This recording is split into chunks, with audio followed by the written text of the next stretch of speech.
And when people are given protection from fear by their leaders, they will be able to really unleash, unlock, and deliver some incredibly unique, incredibly fresh, incredibly powerful gifts for their organization.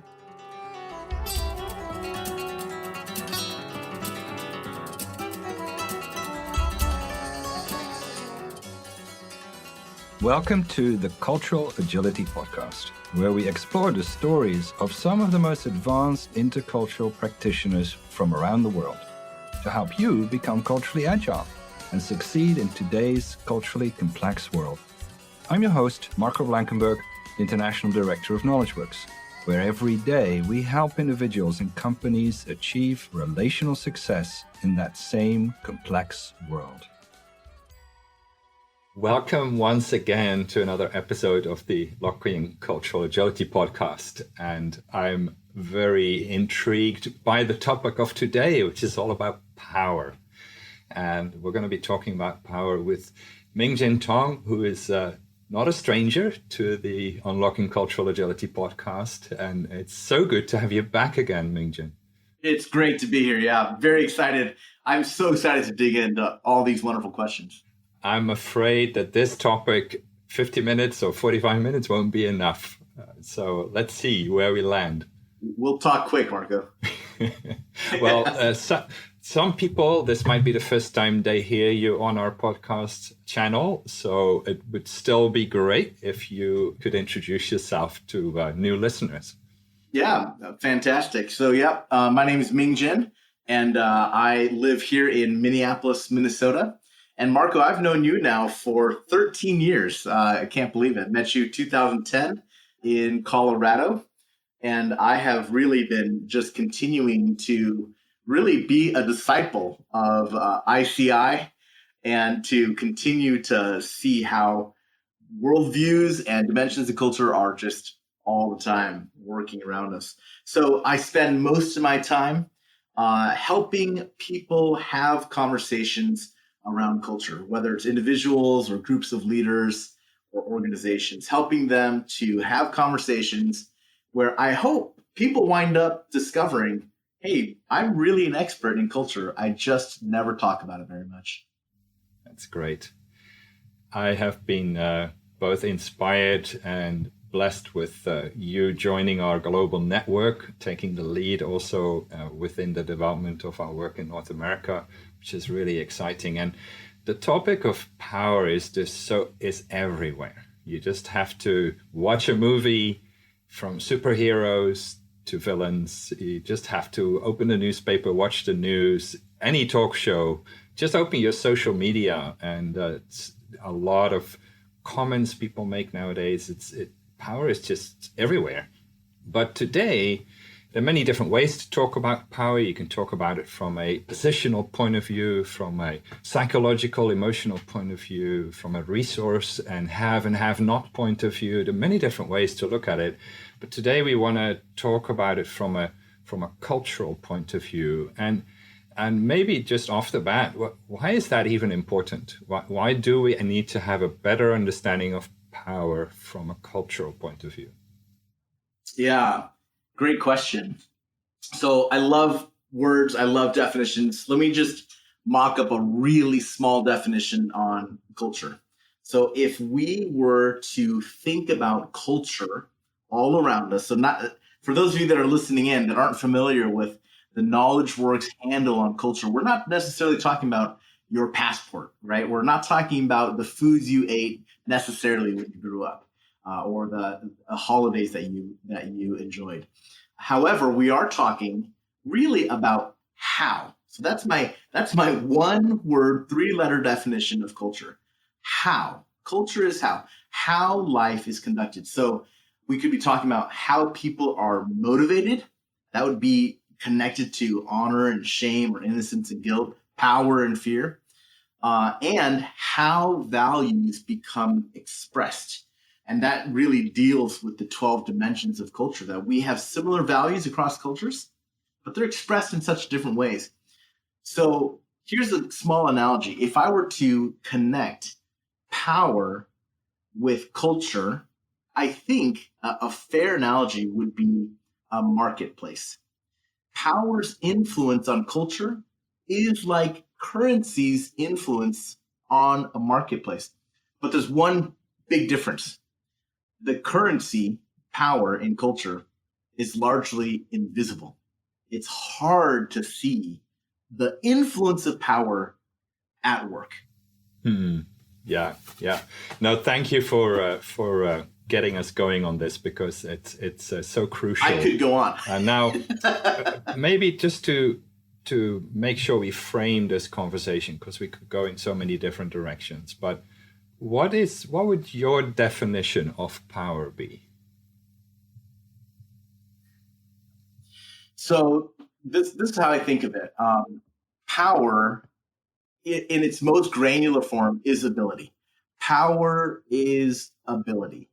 And then if I were to think about what does that ability do, or what does it enable me to do, power is the ability for me to essentially control my environment, to be in charge of my environment.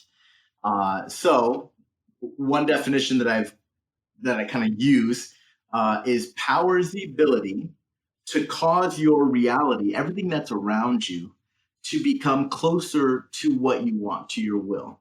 So power is the ability to cause your reality to match your will. If I don't like something about my environment, so right now in Minneapolis, it's been extremely hot, 102 degrees Fahrenheit yesterday. I don't know what that is in Celsius. Please Google that and figure that out. Very hot. I don't enjoy the hot weather. I don't enjoy the humidity. It was 80% humidity. And so what do? I simply go on my phone and open my Nest app, and I change my entire environment with the click of a button. I can turn on my air conditioning unit. I can evaporate all that humidity. I can lower the temperature. That's power at work, causing my reality to become conformed to my will. Yeah. So you're talking not just about people, but you're also talking about resources, your environment, your context. So power can flow in many different ways to your environment. And some people are able to make changes and align, and other people do not have that capability or are not positionally able to do it. Yeah, I think we're all on a spectrum, right? Each of us are on a spectrum of our own. And if there's one spectrum for the world, we are all on different places. So some people have a greater ability to control their environment, and some people have a lesser ability. And then if we were to map where different people are, some people have a lot of control over a lot of realities in their life, and some people have less control over a lot of realities in their life. And it's a great observation, Marco, that I'm talking about control over things, material things like my air conditioning or my environment. And that question there about people, that's where things really can become very dangerous. I think I'll use the word colorful, but when we start talking about the relationship between a person and their power to control another person, that's where that's where culture comes in, right? Both when we talk about morality and when we talk about how and if we should be doing that. Yeah. Now, there's a lot of books that have been published about power, the subject of power. And I just did a quick scan on Amazon in the book section. And, the top 20 books are predominantly looking at power from a Machiavellian point of view. He wrote a book many years ago called The Prince. And power in that book is not bound by ethics. It's what end justifies the means is one of the phrases in there. And it's just fascinating to me that a lot of the books that are being sold right now and that are on the top of the list are more of that flavor. So why is humanity so in love with that version of power, sort of the lording over, the wanting to be the top dog, the, obey and listen and ask questions later type of approach? Why are we so in love with that? That's a great question. Boy. Okay, this may be a longer answer, but I'm going to blow through this as fast as I can. So I would say people, in essence, love power because people love to survive. They love to live. I believe that all worldviews begin with fundamental awarenesses that we are taught, especially as children. So I grew up, every time entering a room, I grew up in a Chinese household, Taiwanese household, and I was taught very, very keenly who is who. When you see grandma, you must always stop moving, say hello to grandma, and then you can move forward after she acknowledges you as well. So an awareness of relationship produced an honor shame worldview for me. Then when I went to school, you walk in the classroom, it's not a picture of the principal or a picture of the teacher or even the governor of the state. What's on the wall is a list of rules. And so my awareness of rules was deeply put into me, and that produces innocence and guilt. You have to have rules to have what's innocent and what's guilty. And so it begs the question, what is the fundamental core awareness of someone that is aware of power and fear? And I think that awareness really is survival. So because humanity has the deep primal notion to survive, we gravitate toward what it takes to survive. And oftentimes it's power, enabling us to manipulate our environment to keep us alive. So just one last step here. What happens when we get over the hump? When survival, like physical survival, is no longer on the table, right? I know I can be fed. I know I have shelter and such. The question then becomes, what gives me real life? And we found out it's not just the ability to survive, but the ability to provide. That surviving and flourishing on myself is not enough. That I actually feel the greatest satisfaction when not only I'm flourishing, but the community around me is also flourishing. Now, we have a lot of different examples. Often when we start a conversation around power, when we start to discuss it, you already alluded to the three colors of worldview, where power is one of the three main cultural drivers. When we bring it up, people sort of sometimes get a little bit sort of uncomfortable, or they sort of move around their seat a little bit. And it always is, you can almost see the stories in their head, which then later they start talking about those stories. And they're typically the negative stories that first come out. So it almost seems that we have a bit of an uncomfortable relationship with power, but also the negative stories pop up first most of the time. You hear people say, oh, power corrupts and it corrupts absolutely. Absolute power corrupts absolutely. So why is it actually misunderstood?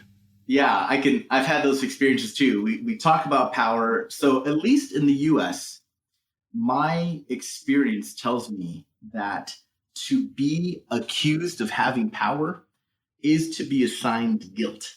So that's maybe one cause for that uneasiness. Another example that comes into my mind of why do we think of power as this negative thing. The stories that make the news are seldom the stories of people doing good for others. And so we almost never see the beautiful side of power because it's not discussed. What we see is the awful, ugly side of power. And so there becomes an association between a neutral entity, which is power, and it's associated historically and publicly with the awful things that it can do, and very seldom with the beautiful things that it can do. Yeah, it reminds me of the BBC has at least a few times a year now, they have an episode totally dedicated to positive news. Oh, yeah. And you're right. Very often we don't hear the positive news stories where people use their influence, their resources, their position in society to do good things. You're right. We emphasize the bad stories because those make the news, and those results in the likes and the clicks and the shares, etc. Yeah. Traffic jams don't happen when people observe other people driving well, right? They happen when everyone stops to observe how awfully something happened, some kind of a car accident. Yeah, even on the other side of the highway. Exactly. That's right. Yeah. You already alluded to, for instance, the example of your grandma. You mentioned already in the US that power and guilt are very closely related to each other. So obviously it seems that people are viewing power in different ways across cultures. Can you talk to that for a little bit? So this is actually something, Mark, I don't know if you and I have ever discussed this, but this is something that I think I believe and I work in this way. I think I live this way. All worldviews, innocence, guilt, honor, shame, power, fear, I think in a way are actually constructed around power. So let's make this example. How does the innocence guilt world, a world that is based on logic as king, right? Logic is the way to think. If it's not logical, then it cannot be right. And it might not even be good if it's not logical. How does the IG world deal with power? If we want to empower someone, we will tell them, hey, you can do this. You have the right to do it. And what we're saying is we are motivating them with a heavy dose of innocence. So it's this innocence that we're giving them and we're delivering it to them. And that bolsters their ability to do what they should do, right? Go and get your dream. Go and make it happen. You can do it. It's within your rights, right? Go get this. So innocence becomes a feeder for their livelihood to increase their power. However, when someone now has too much power and we think they need to be deflated, we don't. In fact, we would look down on things like name calling. We would look, if you call their spouse or call their parents and tell them, hey, I think your son or your daughter is acting in a way, that's a shame tactic, right? We don't do that. When we feel like somebody's high level of power needs to be brought down, we go the legal route. In other words, we impugn them with guilt. So guilt becomes the way to lower someone's power. Now, if we look at the honor shame world, the same thing. If we want to augment someone's power, we honor them. We help them to know you belong. You are one of us. You are firmly in the circle. We give them honor to augment power. And if we feel that they have too much power, we will put shame on them to bring them back down. Now, here's where it gets interesting. It seems to me that if the tactics of innocence and guilt or honor and shame don't work enough, the gloves come off. And now we're down to some very base realities or base actions, such as physical harm, theft, perhaps, things that we might say cross the moral line. And in that way, this kind of ungloved hand, it's neither the glove of innocence and guilt, nor the glove of honor, shame. And now we have kind of this bare knuckle, I'm just going to exert my power over you to control essentially your reality, causing your reality to become formed to my will. I love the fact that you allude to the reality that in right, wrong, innocence, guilt, in honor, shame, as well as in power, fear. Of course, power is very present. It's just part and parcel of being human, of having a society, having a neighborhood, having a family. And the way it plays out is then indeed very different. And that's what I find trips us up as human beings when we cross cultural lines. And as you started this conversation today, when we talk about cultural lines, we're not talking from one passport country to the next country. It could be from one neighborhood to the next neighborhood. It could be from one school to another school in the same town, because culture is created by human beings in a context. One family can be very different from the family next door, and the way power plays out in that context is very different. Now, you've mentioned the three colors of worldview a number of times already, and it's a incredibly, sorry for the pun, but a powerful tool to use to create understanding. But the example you finished with your explanation just now gives sort of a negative spin on a power-fear environment. And we've discovered that some environments are not driven by right, wrong. They're not necessarily driven by honor, shame. They're actually hierarchical. Power is what drives that context. Now, how does that work? Because for some people that might be new. And how does power fear context work? How does a team works that looks like that or operates that way? And it's very tempting to start with the negatives. So let's start with the positive. So what would a team or an organization look like where power is used in a positive way, where it's used to make a positive difference, a positive contribution, where it's actually beautiful to watch? What does that look like? Yeah. Oh man. Okay. What a great question. And you're absolutely right. I ended on such a negative view of power fear, and that is the starting place, right? I myself have fallen into the idea that power itself, there's something wrong with it, that it's always a scary thing. So if the question is, what does power look like in a beautifully used context? This is my first response to it. So when I have seen power used well especially an organizational environment, this is the strangest phenomenon that I've observed. Everyone is suspicious. Everyone is suspicious for at least half of a year, if not more than that. And I think what happens is that people cannot truly receive that their leader is wanting to actually seek their good and the good of the organization above their own advancement. And it is so backwards. So the first reaction is almost like people are allergic to the use of power in a benevolent way. And so people will self-protect. They will withhold themselves, and they will actually say, I wonder what this leader is actually trying to do, because it can't really be this good. And so this effect, especially if the organization is experiencing abusive power first and then transitions, either the leader has a dramatic change or there's a change in leadership altogether.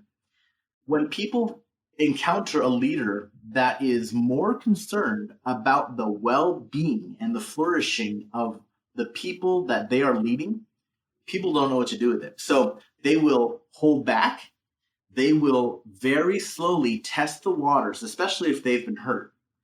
And once there has been enough consistency of power used well, people can really begin to bring their whole selves to work, or bring their whole selves, exposing every part, of course, the good and strong parts, but also the parts that they have kept hidden because they were afraid to bring those parts into the community. But when that does happen and the leader or the leadership team begins to show, we really want to use our power. We understand we have power, And now we want to use our power to give you wings to fly. People can really begin to soar. They will no longer fear sharing an idea that they may think is silly or unacceptable because it comes from my home culture, etc.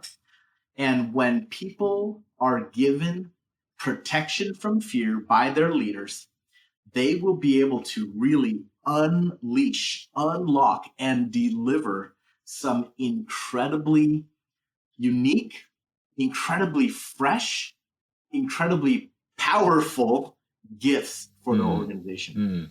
And I've seen that almost suspicion that people start with, because validating, and I love what you just said earlier, using power in a positive way requires benevolence. It actually requires generosity from whoever is making that paradigm shift, or whoever enters into an organization or a team in that manner. It's fascinating because you need to, first of all, be generous with giving power away, allowing people to speak, allowing people to be part of the ideation process, allowing other people's ideas to be adopted and say, that's a better idea than mine.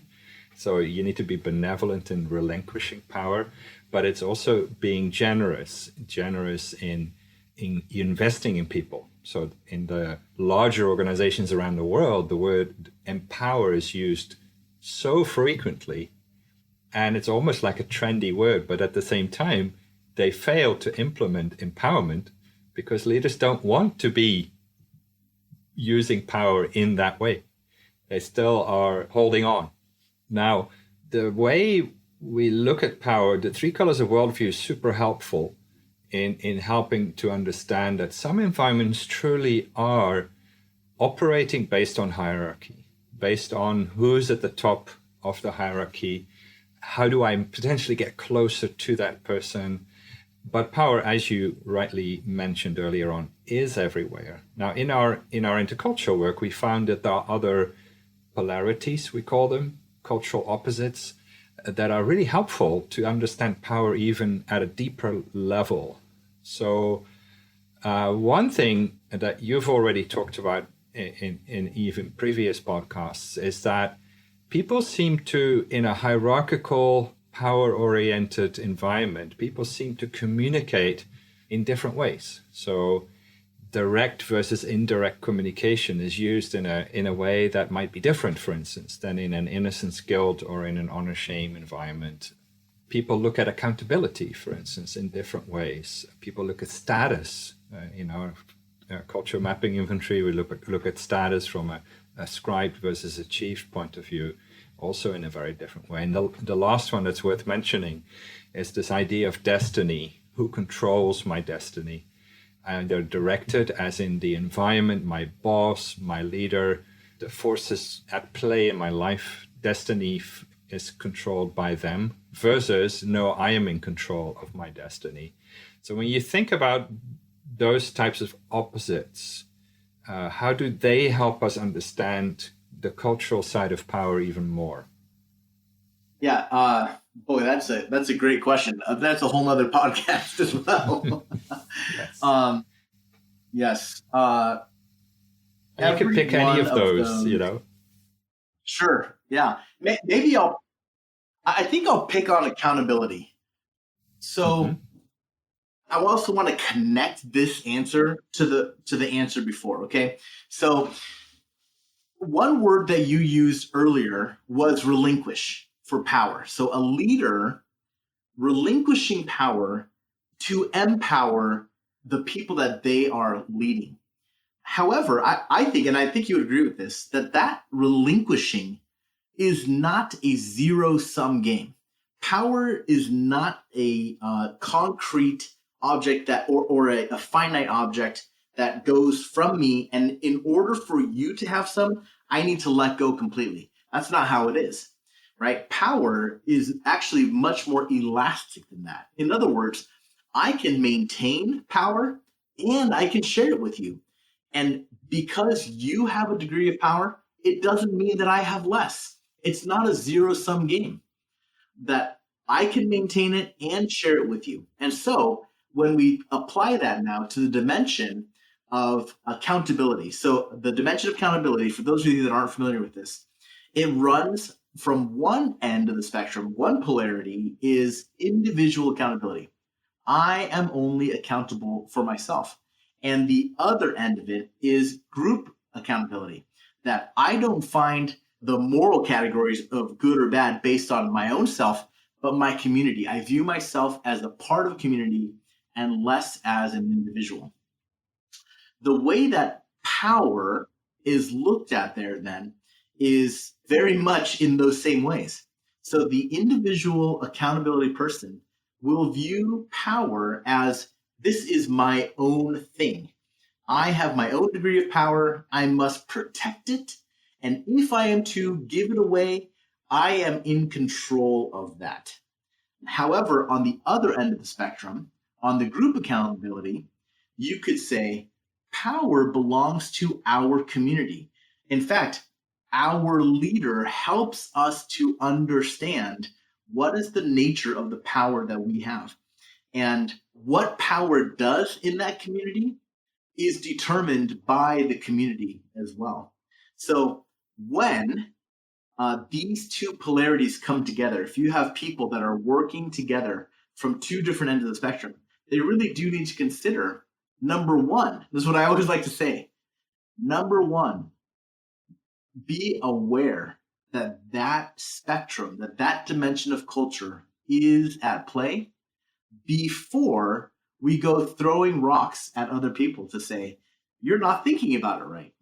We need to first understand there is a dimension. Number two, where am I and where are they? And number three, how do we create an environment where we can both be comfortable in understanding where the other person is? Let me ask you a contentious question, because as you're right, speaking, the word agency comes to mind. So agency is talked about a lot in North America and in Europe especially. Agency is a form of power, I would say, but it seems that it's very often used in an individual accountability way. And I would almost say sometimes even to the detriment of community accountability. So sorry to drop this on you, but what are your thoughts on that? I believe in agency. I believe it's important, but what happens when it gets so emphasized that it actually sacrifices community accountability? So when agency, so just a quick definition on agency. Let me see if we're on the same page here. Agency highlights a person's freedom, a person's rights, and a person's ability to create, to control their destiny, or to be able to speak into it, to take action on their own will. Is that right? Mm-hmm. Yeah. Okay. Yeah. So if we were to go with that definition, I think my first observation is the definition itself begins with a person and not a group or a community. And so when you have someone who is coming from the wanting to move on agency perspective, the first thing that they need to be aware of is people in their community that come from a group accountability place. They will look in to that acting out of your agency as self-centered, perhaps. They might look at it as disconnected. They might look at it as kind of a lone wolf idea. Yeah. And we talked about one of the dimensions. You selected the accountability one. I don't know, we probably have time for this, but the one that I have seen around the globe that is often misunderstood when it comes to hierarchy and power is the destiny dimension. So it sort of is linked to this idea of agency, but directive destiny is I take charge of my future. My opinion is important. I need to find ways to voice that opinion. I need to be part of the decision-making process. My thoughts and my ideas need to be heard. And the other side of that dimension is directed destiny. And in directed destiny, typically people accept hierarchy. They accept that they will get their sort of marching orders from above, and that they get told what to do, and they're perfectly happy with that. And I've talked to many people around the world who come from a directed destiny environment, and they actually love it. They feel it gives them security, it gives them stability, they know exactly what's expected from them. They quote unquote fall in line, but they don't even see it that way. For them, it creates flow. It creates that healthy boundaries around how I go about my life, how I go about my job, etc. And then the other side, people who are directive destiny oriented, they say, yeah, but no, that's not how life is supposed to be lived. You know, you need to take control, and you need to make sure that you speak up, and you need to make sure your voice is being heard. So that's another polarity that we find where power is sort of misunderstood across the opposites of the directed versus directive destiny. What are your thoughts on that? I love that you said that. For myself, I've always said about myself, I am a number 2 guy.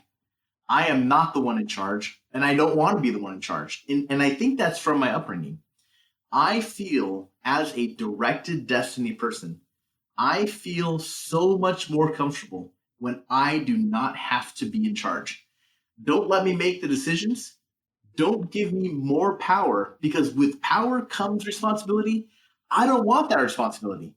What I would like to do is I would like to be a cog in your machine. I believe in your machine. I believe your machine produces good things. And so the greatest fulfillment I can have for myself is to participate in the system you set up. And you can help me flourish when you tell me, go this far left and go this far right. Between that, it's up to you, and make it happen in this space. And I can spin freely and quickly and effectively in my position. And so that's my own personal place on the 12 dimensions, on Dimension Destiny. I enjoy when I can be used well for the development of a greater purpose. Give me my role and I will flourish in it. I'm not desiring to become a leader. Let me serve. That's who I am. Yeah. So that's how it might sound, because that is my reality. Yeah. No, I love that. That you can speak from personal experience and where your sweet spot is, so to speak. And we don't have time to talk about this, but what comes to mind is there's some really interesting articles that talk about how the pandemic was handled by different governments around the world, and how environments who were more directed destiny oriented, there was much more compliance. And if good decisions were made by the government in a directed destiny environment, typically the way they managed the pandemic was actually much better. Of course, it requires good decision making. Sometimes that wasn't the case. But in directive destiny environments, even if good decisions were made by the government, sometimes that desire to make my voice heard and then caused all kinds of challenges in the system. Yeah, that's right. So it really does depend on trust. I will happily and eternally serve as a part of your system if I trust you, if I know you're producing good. And if I can see it, the pandemics have kept at bay, numbers of deaths are low, I'm going to continue to trust you and happily participate. So that is, it's funny, even talking about this helps me to realize how much I am a directed destiny person, that I don't really want to be in charge. Trying to get more power is not what I'm about. What I want to do is I want to see power used well, and I will play my role to make sure that happens. And I love the fact that you mentioned trust in this equation, because that is absolutely important. So power used well creates trust in the system. And I've heard people say, I trust my boss or my leader. My boss has my back. I know are willing to die for me. I know that they will be there for me, and therefore I reciprocate with loyalty, with commitment, and giving 100% of who I am into the system.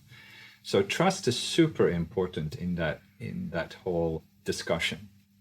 Now, we started in the beginning with saying that we do have a bit of a challenge when it comes to power as humanity. You even mentioned an example where you say when power is used in a beautiful way, people are initially suspicious. You mentioned that you've seen it take up to 6 months for people to say, oh, she's for real. She's consistent in how she operates, or he's actually doing this not just to push an agenda, but it's the genuine version of our leader. So how do we get there? How do we change our relationship with power? What can we practically do? Yeah. So what a great question. Number one is awareness.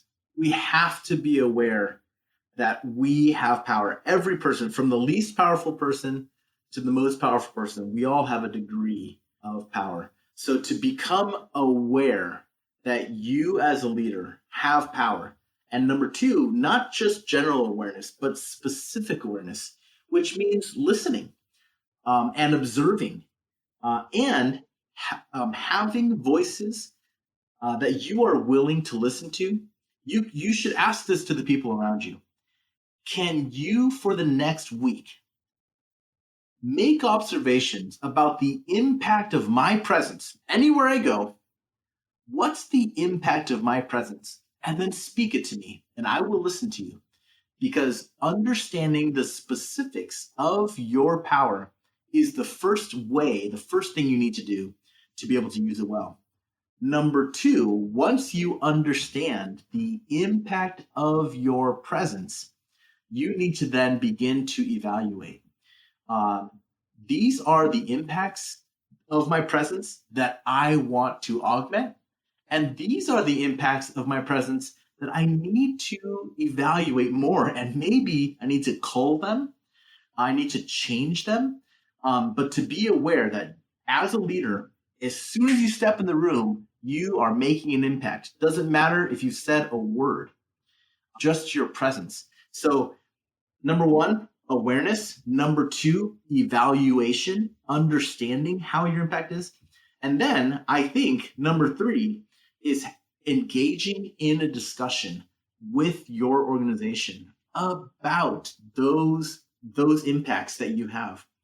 And inviting people into that conversation, it could backfire. Here's how it could backfire. People could say, this is a trap. You are luring me in to be later punished. And if that's what you are really about, don't do that. However, if you are willing to listen and willing to understand at both a knowledge and an emotional level, the impact I'm having on the people that I'm leading is such and such and such, and they are telling me that they would be better served if these changes were made. Some things, and it may be some things, you might hear, well, you have a mean look on your face. Well, I didn't mean to have a mean look on my face. That's just my face. So sometimes we hear things we don't want to hear, that we don't want to accept. And this is where humility comes in. Am I willing to believe that even a benevolent act of saying hello could be scary to someone? It doesn't necessarily mean I need to change, necessarily, right? We're dealing with lots of different people. But being willing to listen to what people are saying and taking small steps to have discussions toward change, I think is how we slowly turn the ship from maybe a misuse of power to benevolent use of power. Yeah, and even as you speak, it made me realize that that's not necessarily an external journey first. It's an internal journey. Because ultimately it starts to ask questions. If I'm in a leadership position, how much does this leadership position give me identity, for instance? And the more identity that position gives me, the more I want to hold on to it. And the more I'm not able to think we, as opposed to I'm only thinking about me. So there's a deeper soul searching almost that I think needs to happen, especially if you're in a leadership position. I'm not, am I in this position because the position gives me value, the position gives me identity? Then it's very hard to be empowering and be what we call life-giving. But let's go one step further, because you mentioned earlier on, everybody has power. And what I often find on teams, people say, yeah, but I can't change anything. And what I find is when you start talking about thoughts, words, and actions, then people start to say, oh yeah, I could actually make some changes. Interestingly, the teams that we work with right around the world, when it comes to that discussion, one of the most common mentioned points is, oh, we need to stop gossiping, because gossip is a form of wielding power. And I always joke with people. I say, well, let's talk about positive gossip. What would that look like? So turning your words not from gossip into affirmation, into praise, so how can we, even if we're quote unquote a normal team player, people might say, well, I don't have any power. So how could we create a positive relationship with power in terms of how we think, how we speak, and how we act? What would be some practical things besides, positive gossip versus negative gossip? Yeah. So let's look at even that statement. Well, I don't have any power. What am I going to do? Even in that there could be a wielding of power, right? So what you are in essence saying is, don't assign any power to me. I am, in fact, powerless. Therefore, when we talk about positive change in the organization, you need to remove my name from that change. And that's actually a way that people can skirt around responsibility. Instead of saying, okay, our organization, it depends on everyone. And no matter, even if I really feel like I don't have power, I am still belonging to the organization. So again, what are the practical steps that someone who feels quite powerless is able to do to bring about positive change in the workplace? Boy, I would say, so major caveat here, there really is such a thing as safety, and even psychological safety.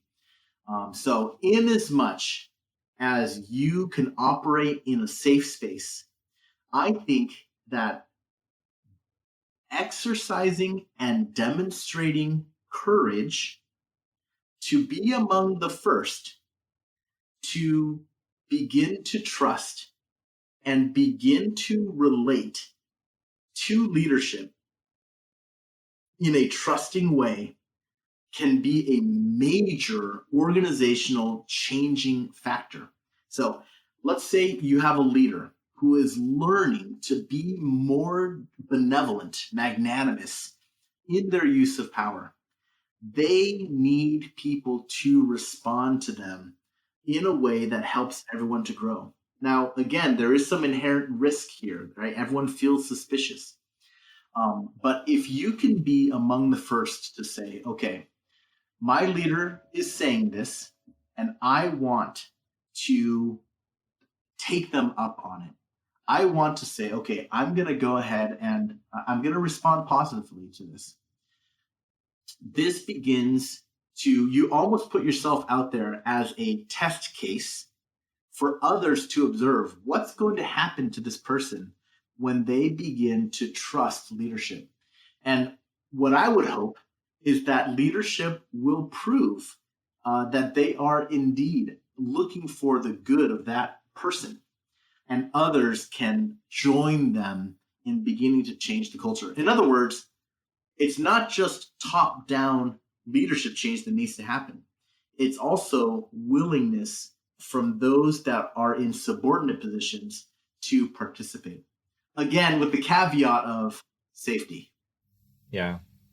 And it's fascinating when people have to sort of intentionally start practicing these things. So, positive gossip, speaking well of each other, or giving credit where credit is due.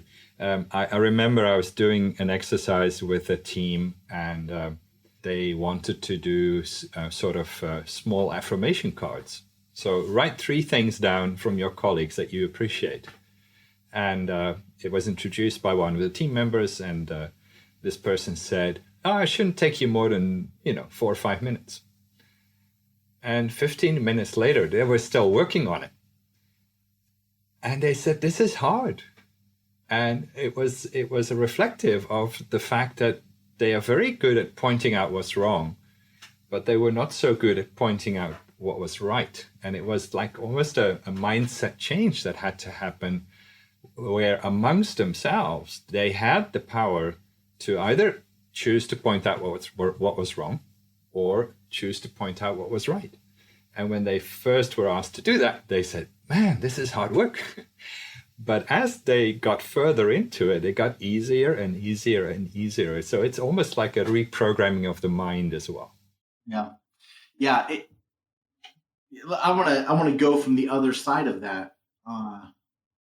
What does it look like for, like, let's say you yourself are a destiny directed person, and you are being told, please report on the work that you've done. Now, to do that could really feel like, I'm not supposed to boast about what I do. So there's a different kind. I mean, that's like courage from the backside.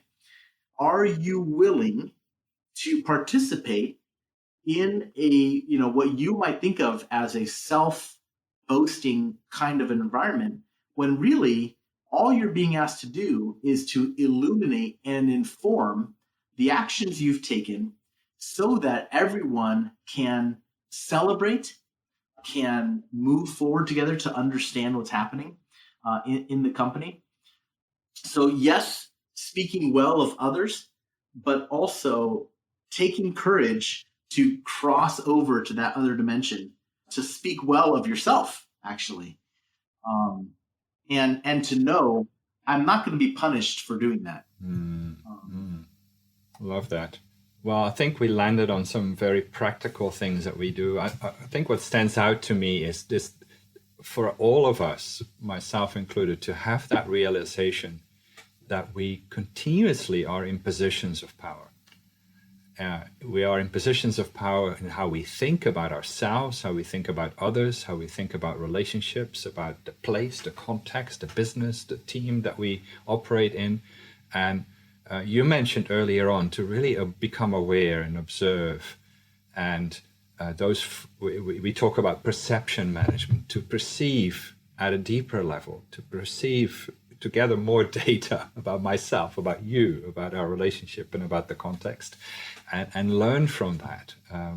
And one of the things we love doing is to use our intercultural tools, the 3 colors of worldview and the cultural mapping inventory. But we also highly recommend people to be a better student of the psychology of human beings. So whatever you might be familiar with, the Strengths Finders or Myers-Briggs or Everything Disc, or perceive better, gather back more quality information, more comprehensive information, so that you truly understand how you impact the context and how you are impacted by the context and by the people in that context. And that's where we start to really get a handle on power, but also start to be more equipped to start tweaking, to start playing around with different ways of being, different ways of connecting and speaking and acting. And we could talk about this for hours probably, but I want to thank you for joining. Ultimately, what we're looking for in our intercultural work is we want to create culture together. So the conversation around power is super important, because if we don't have a collective understanding of what we want power to be, it's going to misfire on us. So I want to finish up with that. So how can we as a team, as a group, it could be even as a family, but as a group of people that need to accomplish something together or do something together, how can we collectively really create that common understanding of power to create that third cultural space, that common cultural space? Yeah. So for those of you that are listening, I get no financial kickback for this, but I do want to say the place to begin, I think, if you are serious about wanting to understand the level of power that you have, or even understand how power works, put your team through the 3 colors of worldview assessment, because that assessment is designed to not only give you brand new lenses that you may have never thought before, but also to show you realities about yourself and your team.